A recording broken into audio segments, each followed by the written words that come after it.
ketahanan pangan ini kan sebagai koordinator bagaimana Wadah ya Pak ya. Ketersediaan pangan itu untuk Kabupaten Pasir yang harus menjamin 285.000 penduduk Kabupaten Pasir harus tersedia pangannya yang cukup, kemudian terjangkau dan aman bagi masyarakat Kabupaten Pasir. Oleh karena itu program-programnya juga tentu mengarah bagaimana kemandirian pangan. Yang berikutnya ketersediaan pangan. Itu yang harus kita coba. Makanya kita harus melakukan beberapa terobosan yang seyogianya bisa memenuhi pangan-pangan di Kabupaten Pasir.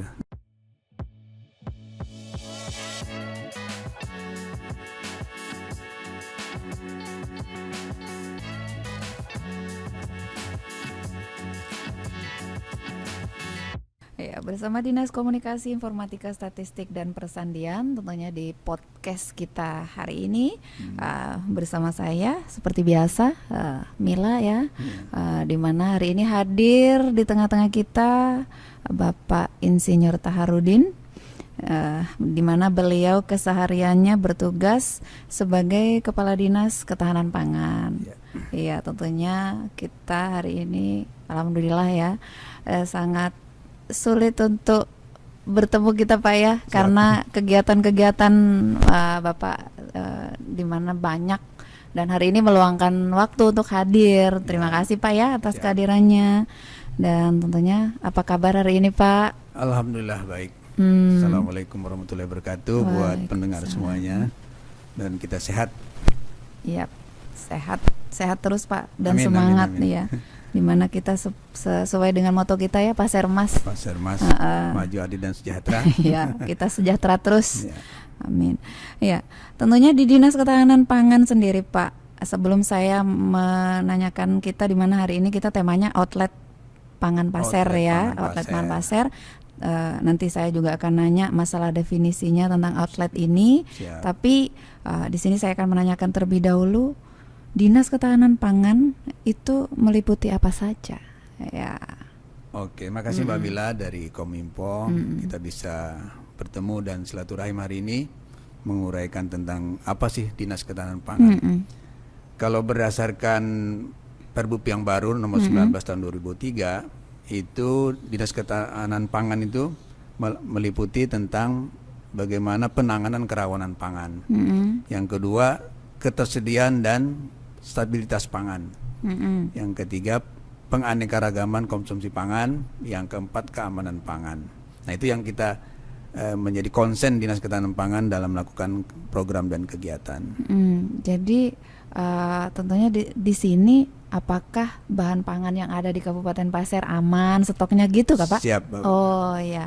Jadi di sini berarti semua yang ada di Kabupaten Pasir masalah pangan baik dari segi pangan semua ya Pak, apapun yang ada di Kabupaten Pasir untuk masyarakat Pasir yang jumlahnya sekian untuk setahun ke depan aman gitu Pak ya. Oke. Terus Pak tentunya di sini ketahanan pangan sendiri apakah mengambil dari luar juga ya Pak? Pasti. Oh ya, boleh kita cerita juga bahwa ketahanan pangan ini kan sebagai koordinator bagaimana wadah ya Pak ya. Ketersediaan pangan itu untuk Kabupaten Pasir yang harus menjamin 285.000 penduduk Kabupaten Pasir harus tersedia pangannya yang cukup, kemudian terjangkau dan aman bagi masyarakat Kabupaten Pasir. Oleh karena itu program-programnya juga tentu mengarah bagaimana kemandirian pangan. Yang berikutnya ketersediaan pangan. Itu yang harus kita coba. Makanya kita harus melakukan beberapa terobosan yang seyogianya bisa memenuhi pangan-pangan di Kabupaten Pasir. Nah, ini sebagai koordinasi kami dengan Dinas Teknis seperti Dinas Tanaman Pangan Hortikultura, dengan Dinas Perkebunan Peternakan, kemudian dengan Dinas Perikanan, Perindakop juga sebagai mitra kerja kami, bagaimana sinergi kolaborasi untuk penyediaan pangan di Kabupaten Pasir. Ya, jadi berusaha untuk kita bisa menghasilkan dari daerah kita sendiri gitu. Ya, kita utamakan dari daerah kita. Jadi kita makanya koordinasi dengan Dinas Tanaman Pangan Hortikultura itu seberapa banyak jumlah yang bisa dihasilkan dalam daerah. Kemudian juga kita dengan mitra distributor, penyedia pangan dan sebagainya itu mendatangkan dari luar yang memang tidak bisa diproduksi dalam dari daerah kita ya. Jadi kalau kita tidak bisa memproduksi, otomatis pakai pihak luar Pak ya, mendatangkan dari luar. Tentunya selama kurun waktu berapa yang dari ke belakang sama ke depan ini, insya Allah aman Pak ya? Aman, insya Allah. Iya. Dan program-program sendiri dari Dinas Kesehatan Pak? Termasuk ini? Ya, dari program tadi terutama di bidang ketersediaan pangan ya, tadi kita uraikan juga mencerminkan tupoksi yang ada di Dinas Ketahanan Pangan tadi tentang penanganan kerawanan pangan, tentang ketersediaan dan stabilitas pangan, penganekaragaman pangan dan keamanan pangan. Makanya kami dalam hal ketersediaan ini fokus untuk melakukan pengembangan inovasi-inovasi diantaranya pengadaan outlet pangan misalnya begitu. Yang ini salah satunya sebagai arahan Pak Bupati bagaimana pangan kita ini tersedia dengan cukup, terjangkau daya beli masyarakat kita begitu. Supaya tidak tentunya mungkin ekonomi kita alhamdulillah semua. Alhamdulillah tapi baik. Kalau harga lebih turun nyaman ya Pak ya, enak gitu. Tentunya pengeluaran masyarakat juga bisa tercukupi untuk kebutuhan lain juga. Kalau otomatis kesejahteraan ada Pak ya, gitu. Iya. Tentunya dengan melakukan hal seperti ini, kesulitan-kesulitan yang ada pasti banyak Pak ya. Kalau kesulitan sebagai pasti. Dengan moto kita juga ya, semangat kita juga, bagaimana visi dan misi Pak Bupati kita ini yang bagaimana masyarakat yang Pasir Mas ya, maju, adil dan sejahtera. Makanya inovasi kita ini kendala apapun yang dihadapi dengan kolaborasi, dengan sinergi dengan OPD-OPD lain ini bisa diatasi dengan baik dan masyarakat pun ikut dilibatkan dalam kegiatan ini. Iya. Terus dengan masyarakat yang jangkauannya jauh dari kota itu Pak, pasti terkendala ya untuk pemasokan mungkin barang-barang untuk ke sana. Seperti apa itu Pak? Apakah ada solusi? Tapi ada sendiri dari Disprindakop ya pastinya. Dengan kolaborasi tadi kita kan dengan menggunakan mohon maaf ini kita outlet pangan tadi, nah itu kan bukan hanya di kabupaten, tapi ada juga di kecamatan yang bentuknya dengan nama lain.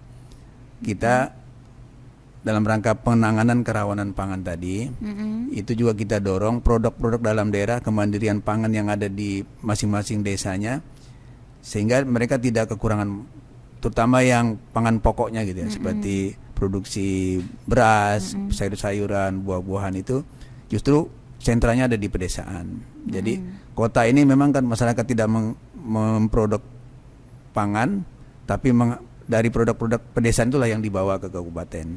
Nah justru itu justru dari daerah atau desa yang dibawa ke kabupaten gitu. Jadi outletnya sendiri di kecamatan-kecamatan juga ada. Bentuknya kios pangan. Di sini outlet. Nah, oke. Dan tentunya di sini Pak tujuan ya kita akhirnya masuk nih ke outlet karena pangan. Kita sudah tuh tadi keamanan apa sudah Bapak jelaskan. Tentunya di outlet ini sendiri definisi pertama kita Kabupaten Pasir nih terutama dari Dinas Ketahanan Pangan mengambil langkah menciptakan ini nih Pak, program ini outlet sendiri. Outlet pangan ya. Awal-awalnya seperti apa? Nah, outlet pangan itu sendiri sebetulnya wadah yang disediakan oleh pemerintah daerah dalam rangka stabilisasi pasokan dan harga pangan. Juga sebagai sarana untuk menunjang pengendalian inflasi daerah. Sehingga ini penting bagi kita, bahkan ini jadi rumah inflasi juga. Jadi di dalam pelaksanaannya nanti juga kolaborasi OPD terkait lah memanfaatkan outlet pangan Pasir ini. Jadi Dinas Ketahanan Pangan bukan sendiri nih, banyak teman yang untuk jadi awal terciptanya kita bikin ini nih. Jadi sudah ada rapat ya Pak ya, pertemuan-pertemuan begitu. Jadi setiap pertemuan rapat-rapat tim inflasi daerah itu selalu berharap bagaimana kita supaya ada wadah untuk penyediaan pasokan, kemudian mengendalikan harga, yang di dalamnya itu pemerintah hadir untuk ikut menangani persoalan pangan di masyarakat. Kalau pemerintah tidak hadir, maka harga kemudian ketersediaan itu juga akan jadi persoalan bagi masyarakat. Dengan ketersediaan terbatas tentu harga jadi mahal.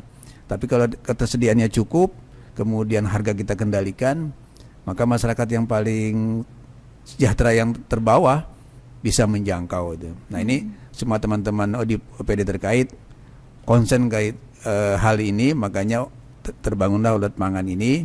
Pak Bupati sangat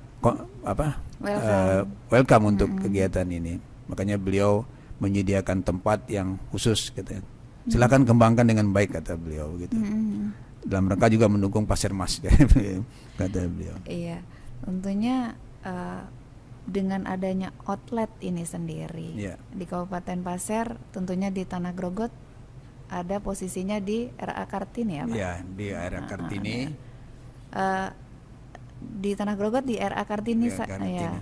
Itu ex kantor perizinan waktu itu. Direhab jadi outlet pangan yang di dalamnya ada 8 ruangan yang disediakan untuk para vendor, para penyedia pangan, memanfaatkan ruangan-ruangan itu untuk menjajakan pangannya yang strategis, pangan strategis seperti beras, gula, kemudian minyak goreng, telur dan sebagainya.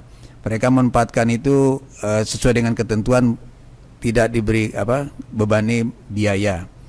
Sampai saat ini karena juga awal dan sambil menyusun regulasi yang akan ke depannya gitu. Jadi masih bahasa kita itu ditanggung sama pemerintah.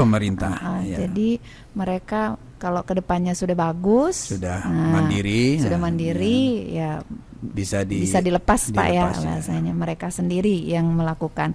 Dan di sini untuk outlet sendiri Pak, excite masyarakat atau responnya masyarakat baik dari desa, kecamatan dan juga di kota sendiri dengan adanya outlet ini, karena mereka sendiri juga kan yang menciptakan apa sih yang mau dijual, seperti itu ya. Jadi sebagaimana tujuan awalnya dari pembangunan outlet pangan ini, itu kan sebagai wadah penyediaan pangan strategis, menjaga stabilitas pasokan dan harga, kemudian bagaimana pangan-pangan itu bisa terjangkau oleh masyarakat, dan mendorong juga UMKM pangan yang ada di masyarakat kita sehingga mereka ada wadah menjual. Dan ini semangat ini semakin tinggi karena apa? Setiap kita melakukan gerakan pangan murah yang di dalamnya kita fasilitasi dari desa, produksi beras, buah-buahan, sayur-sayuran dibawa ke kabupaten, kita bantu transportasinya sehingga mereka bisa menjual dengan harga yang wajar. Kalau misalnya dibeli oleh pihak ketiga, tengkulak katakan begitu, maka harganya lebih murah. Nah, kita jemput, kita harapkan mereka kita bantu transportasinya. Dan masyarakat di kabupaten tentu dengan ketemu antara penyedia pangan kemudian pembeli dengan harga yang terjangkau, murah, mereka senang. Apalagi pada saat ini kan kondisi pangan-pangan ini dalam kondisi paceklik ini, kemarau panjang, harga jadi ikut naik. Nah, jadi mereka malah menginginkan bagaimana kalau tiap hari katanya ini pasar dengan harga yang murah seperti ini. Nah, tentu juga kita menjaga pertumbuhan ekonomi. Kalau murah terus nanti konsumennya senyum, tapi petaninya tidak sejahtera. Nah, itu yang kita upayakan, petaninya mendapat harga yang wajar, sejahtera, tapi konsumen tetap tersenyum gitu. Ya, jadi mencari keseimbangan Pak ya. Harga dan sebagainya. Berarti respon dari masyarakat dengan adanya outlet ini, baik yang mengolah mengolah dari outlet itu sendiri, yang bikin mungkin makanannya atau yang memproduksi, tentunya sangat senang dengan adanya ini. Apalagi masyarakat pasti senang lah Pak. Saya juga suka nih kalau yang murah-murah ya. Terutama beras, bawang itu murah berkualitas pastinya. Iya. Dan menyediakan bahan pangan yang dari kita sendiri. Terus yang dari luar sendiri pasti harganya pasti beda kan Pak? Ya. Ada perbedaan. Jadi menanggulangi ini Dinas Ketahanan Pangan seperti apa? Jadi kembali tadi memang yang disediakan di outlet pangan pasar ini adalah pangan-pangan yang bahan-bahan pokok yang strategis. Seperti beras kita kerjasama dengan Bulog.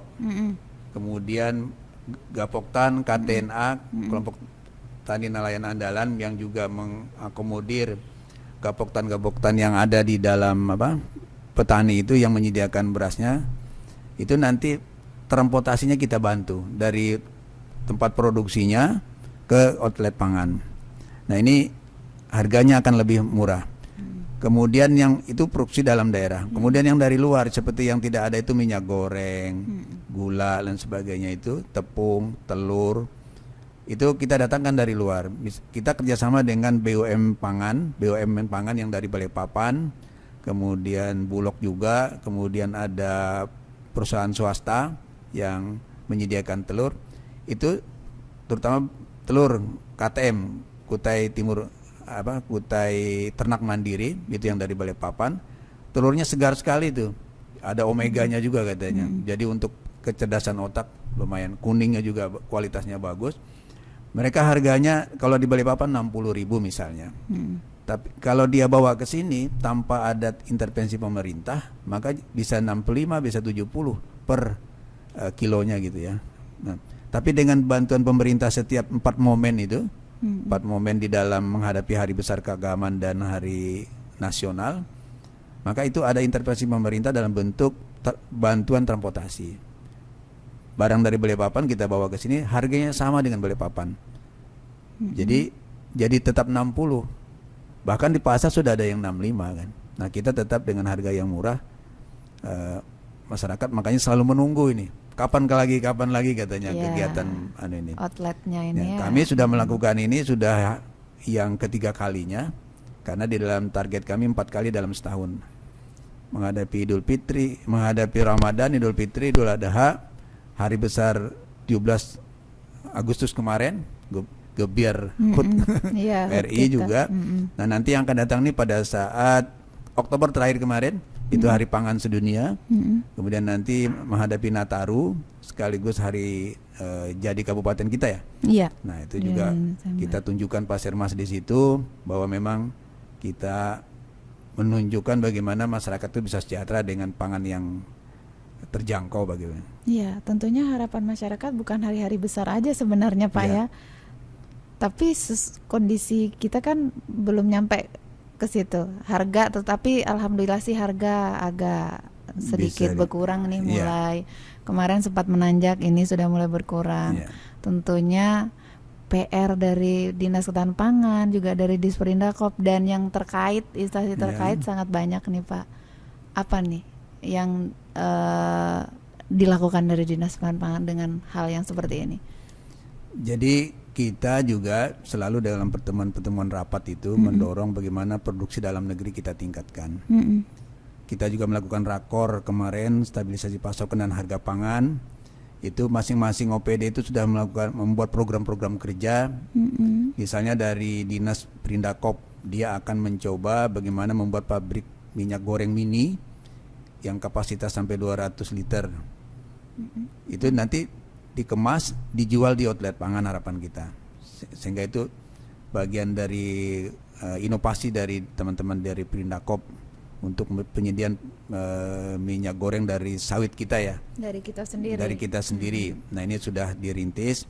Kemudian dari Dinas Perkebunan dan Peternakan juga membangun kegiatan peternakan broiler yang bisa menghasilkan telur ya. Nah, nanti hasilnya juga akan dijual di outlet pangan selain untuk masyarakat yang di sekitarnya. Dari sisi tanaman pangan juga melakukan demikian juga. Dari sisi produksi sayuran, buah, bahkan mereka punya program pasir berbuah ya kalau pernah dengar. Pasir berbuah itu tiap desa harus punya potensi buah apa yang harus dihasilkan. Ini sedang bergerak juga. Nah, ke depan itu jadi bahan buat kita di outlet pangan sehingga mereka itu bersemangat untuk melakukan kegiatan pertanian itu karena ada pasarnya, ada pembelinya. Nah, proses produksinya akan lebih murah karena melalui program, kemudian nanti pemasarannya juga kita upayakan murah karena ada intervensi pemerintah di dalamnya. Nah, yang tidak bisa kita produksi dari luar. Nah, ini yang harapan-harapan kita terus membenahi outlet pangan ini menjadi wadah yang memang yang strategis. Selain juga kita membina UMKM pangan yang lain, misalnya dia yang buat olahan pangan, yang UMKM itu juga kita beri tempat di situ. Yang kemarin kita kerjasama dengan kita lakukan, ada distributor bawang merah, bawang putih, kemudian ada UMKM Pasir Berayak barangkali itu yang ada kemarin, kemudian KTNA juga kita minta mereka mensuplai apa yang mereka produk di dalam daerah kita, di outlet pangan kita. Iya, jadi di sini sudah sampai sejauh itu yang sudah dilakukan supaya masyarakat kita itu tentunya ekonominya semakin seimbang, Pak ya. Dimana kadang harga mahal, penghasilan kita mulai berkurang. Ini sekarang lagi paceklik ya, karena pacekliknya ini cukup sampai 4 bulan ini. Lumayan. November nanti udah pada hujan. Ya, karena faktor cuaca ya. Jadi sayur-sayur itu lumayan. Karena memang faktornya sayurnya yang nggak ada. Sayurnya yang nggak ada. Dan mudah-mudahan segera bisa teratasi untuk hal yang seperti ini. Dan sasaran outlet pangan pasar sendiri, Pak ya, tadi sempat sudah disinggung sama Bapak. Distributornya sendiri yang dari luar mungkin, Pak ya. Nah, ini yang agak kesulitan di sini, Pak ya, karena kita kalau ingin harga yang murah pasti menyediakan yang Bapak sampaikan tadi, kendaraannya ya kan untuk nah, bagaimana mengakalin ini nih Pak supaya nanti lebih dengan kerjasama dengan distributor yang dari luar ini. Saya kira kami juga dari Dinas Ketahanan Pangan mengucapkan terima kasih ya Pak Bupati, kita juga cukup konsen terhadap bagaimana menyediakan pangan yang murah sehingga meningkatkan kesejahteraan sesuai dengan visi beliau. Jadi kami di 2023 ini sebetulnya sudah dimulai dengan ada anggaran yang beliau titipkan untuk pengembangan outlet pangan, baik itu perbaikan atau rehab penyempurnaan sarana prasarana outlet pangan, kemudian penganggaran kerjasama dengan pihak lain. Ini contohnya dengan kami berkunjung ke daerah-daerah yang penyedia penghasil pangan lainnya yang tidak diproduksi oleh kita. Misalnya kalau kita kelangkaan cabai misalnya, kelangkaan sayur-sayuran, kita sudah ada bermitra dengan yang berbatasan dengan kabupaten kita seperti Tanjung, kemudian Barabai juga itu siap mensuplai katanya gitu. Kemudian Balikpapan, nah Balikpapan ini sebatas seperti telur kan kita belum. Kemudian daging juga begitu. Nah ini ada ID Food yang PT Raja Wali itu penyedia beras juga, penyedia minyak goreng juga, penyedia gula dan sebagainya. Itu karena dia BUMN pangan, dia dengan Dinas Ketahanan Pangan di daerah ini harus melakukan kerjasama. Nah barang-barang mereka kita minta untuk dijual di hotel pangan kita. Dengan pada hari-hari yang momen memang kita melakukan gerakan pangan murah, kita bantu transportasinya. Tapi pada hari biasa mereka dengan harga yang kami minta di bawah harga pasar. Misalnya kalau di pasar harganya 7.000 misalnya, kita cukup 5.000. Nah, mereka siap membantu kita.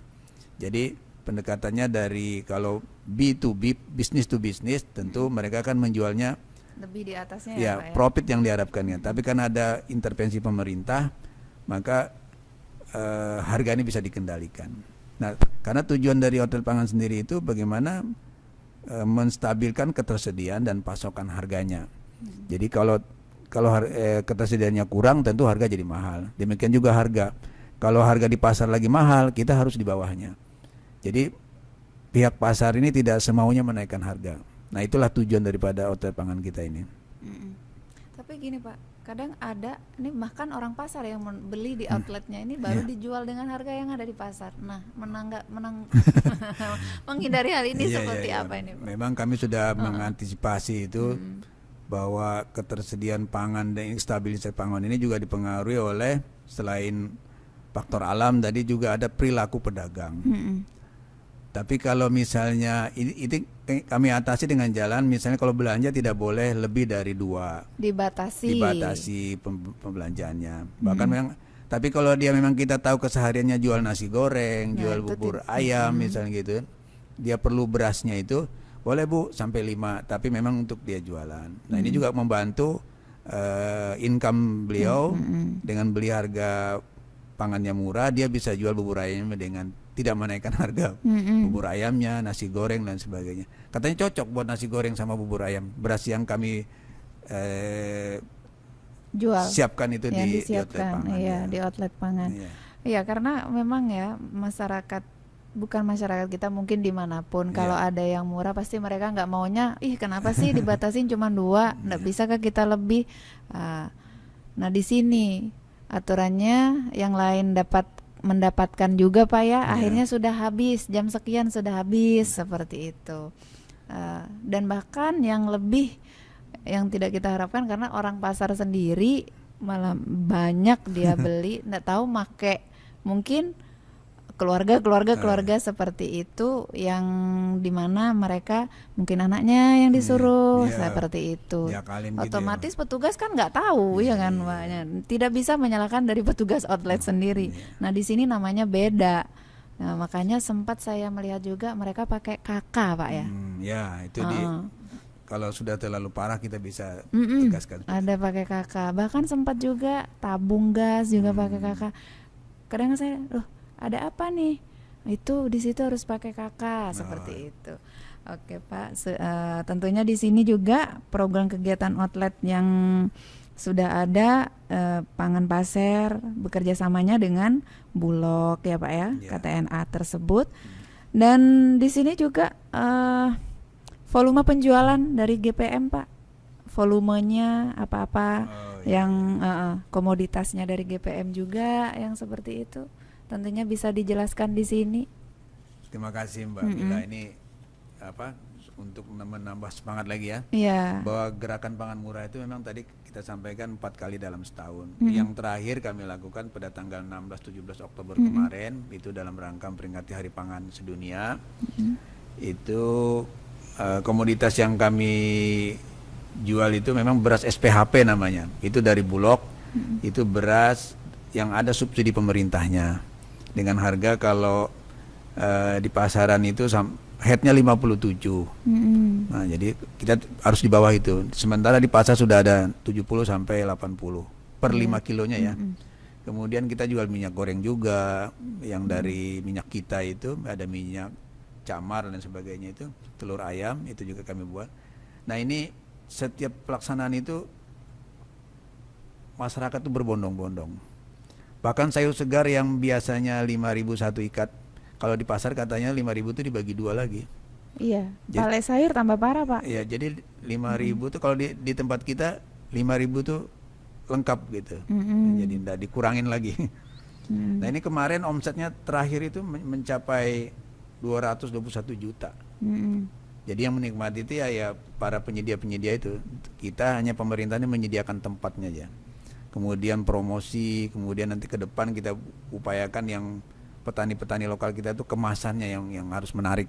Seperti mau beras Pandan Wangi, mau beras Mawar dan sebagainya, itu nanti kita coba yang ada beras Pasir Mas misalnya gitu. Nah itu nanti dikasih brand juga mereka sehingga menarik buat ini. Tentunya juga kualitas yang harus teman-teman teknis juga melakukan itu. Iya.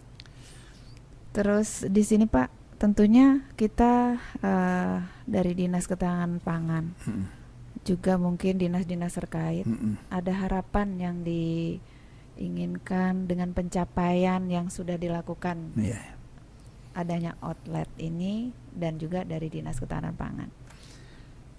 Ya, terima kasih. Jadi memang harapan kita ke depan itu kepada mitra kerja kita, pelaku-pelaku usaha pangan, petani, kelompok tani, kemudian distributor, itu manfaatkan outlet pangan ini sebaik mungkin, karena ada tujuan mulia di dalamnya. Kita bagaimana mencerdaskan masyarakat, sumber daya manusia kita dengan mengkonsumsi pangan yang berkualitas, tentu juga terjangkau bagi daya beli masyarakat. Jangan sampai nanti mereka makan beras yang yang rendah kualitasnya sehingga sumber dayanya, termasuk penyediaan protein lainnya, misalnya telur mahal sehingga mereka tidak mampu beli. Nah, di situ kita sediakan pangan yang murah. Nah, pada sisi lain momen-momen tertentu juga ini karena sudah setiap hari nih Mbak Mila. Pelaksananya setiap hari mulai setelah dibuka Oktober kemarin. Kalau di awalnya kami masih mencari kolaborasi dengan pihak lain, jangan sampai nanti justru outlet pangan ini mematikan UM kecil, toko-toko kecil gitu ya, tapi justru ini jadi mitra. Kalau misalnya kami berasnya banyak, boleh yang toko kecil itu minta beras dengan kami, nanti dia jual dengan harga yang sudah kami standarnya. Iya. Misalnya dia perlu jual beras di desanya misalnya, kita supply berasnya, nanti dia jual harganya begini. Nah, jadi justru kita menghidupkan, mendatangkan.